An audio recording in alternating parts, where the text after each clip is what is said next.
একটি ছোট ঘরে থাকতেন একজন বৃদ্ধ লোক ও তার অসুস্থ স্ত্রী। দিনের পর দিন স্ত্রী শয্যাশায়ী, মুখে নেই হাসি, চোখে শুধু ক্লান্তি। একদিন বৃদ্ধ লোকটি বাজারে গেলেন, স্ত্রীর জন্য কিছু ফল কিনলেন।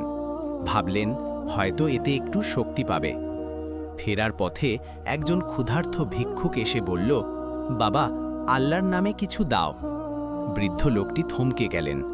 মনে হলো এই ফল তো আমার অসুস্থ স্ত্রীর জন্য, কিন্তু অন্তরে ছিল আল্লাহর ভয়। একটু নীরব থেকে সব ফল ভিক্ষুকের হাতে তুলে দিলেন। খালি হাতে বাড়ি ফিরলেন তিনি।